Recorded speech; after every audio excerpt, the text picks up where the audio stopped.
If you're a conspiracy theorist, this is the movie for you. I would have loved to hear Stanley Kubrick's opinion on this to see if this movie has the right stuff. Here are my immediate thoughts on Fly Me to the Moon.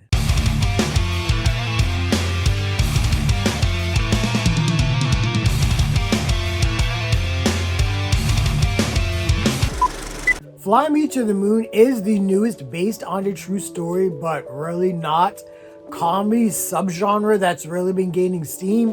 We just saw that with Hitman earlier with Glenn Powell. This film is directed by Greg Berlanti and stars Scarlett Johansson and Channing Tatum. Sparks fly between marketing executive Kelly Jones and NASA launch director Cole Davis as he makes preparations for the Apollo 11 moon landing. Unbeknownst to Cole, Kelly has been tasked by the White House to create a fictional version of the Apollo 11 mission in case the actual one is not successful landing the first men on the moon. So obviously because of Star Wars, that made me a space nerd, and I just tried to consume everything that had to do with the wonders of our universe. Yeah, I was the 7-year-old that had the existential crisis when he realized that the sun one day will die in a few 100 million years, and with it, all life. I pretty much fell in love with any space movie. 2001: A Space Odyssey blew my mind. I was so jealous of the kids in the movie Space Camp. I lived vicariously through that kid in Flight of the Navigator because I wanted to be in the Navigator. Neil deGrasse Tyson is my god. But let's talk about the movie and the performances. Scarlett Johansson is great in this as Kelly Jones, this take no prisoners marketing genius. She pulls off a ploy in a meeting to convince executives to add seatbelts to a Ford Mustang, and that is some truly great acting. Johansson plays Kelly as if she has a lot of layers, and that is really true to the character because there is a past that she does have to confront in this movie. But Kelly is a strong, independent, strong-willed woman who really doesn't take shit from anyone. She does not get intimidated easily, and seeing Scarlett Johansson maneuvering through a male-dominated industry is just a joy to watch, as her comedic timing throughout all this is really great. Channing Tatum is very good as Cole Davis, the reserved yet determined launch director for NASA, and I think it's safe to say now that we can say, yeah, this guy is a pretty good actor. He is more than just a pretty face. Channing plays Cole as someone who is under tremendous pressure. He's under tremendous pressure to make sure that the Apollo 11 mission is successful. He's under tremendous pressure from the White House to beat the Russians at making sure that there's a man on the moon. Cole's engineers and collaborators have an average age of like 26 years old. Plus, he has to deal with Kelly and all of her antics, like casting actors in place of the real people involved in the Apollo 11 mission to do interviews. So Channing Tatum is playing Cole as someone who is just trying not to crack, but at the same time is trying to deny his feelings that he has for Kelly. And that romantic chemistry between Tatum and Johansson is definitely there. This was basically moonlighting in space with the way that Scarlett Johansson and Channing Tatum did this whole on-again, off-again relationship and flirting between. And Tatum is just as funny as Johansson in this movie. He pretty much plays the straight man here, but he does have a couple of really good zingers.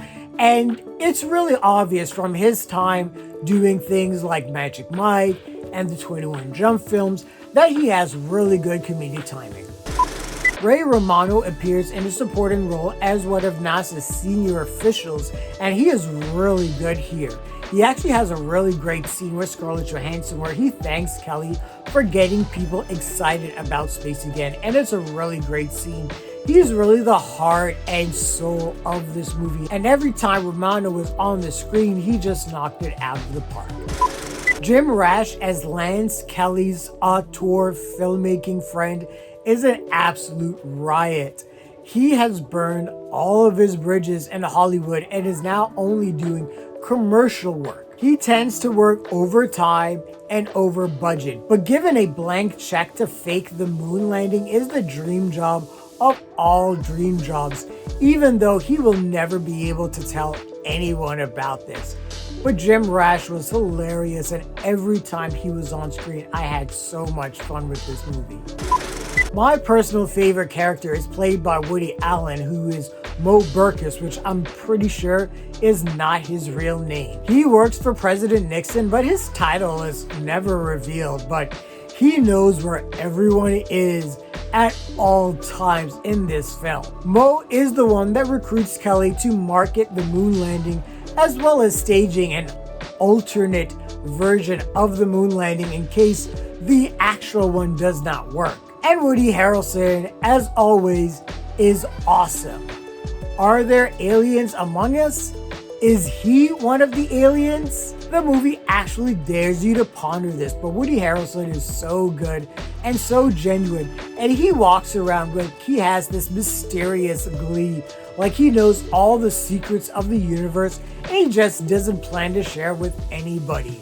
This was just another great performance in a long line of them. The movie starts out like a normal period piece as we follow Kelly in 1960s America, and everything from the production design, costume design, and set design were all on point. Everything, down to the advertising and promotional campaigns you see in this film, feel very 1960s.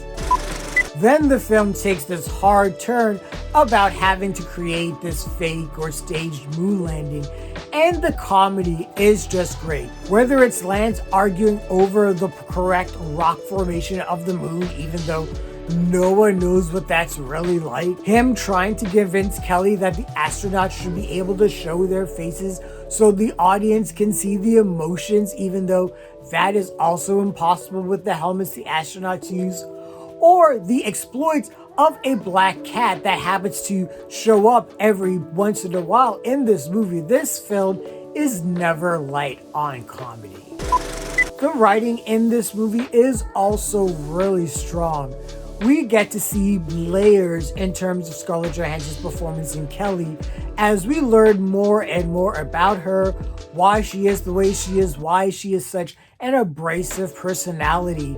And we find out that there is more on the line than just the Apollo mission, and there are real personal stakes involved.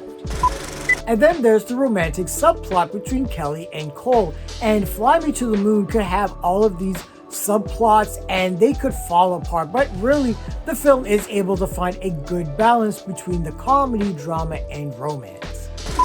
The film also has something to say about American exceptionalism and how that could get lost in the wake of other events. This movie takes place in the late 60s.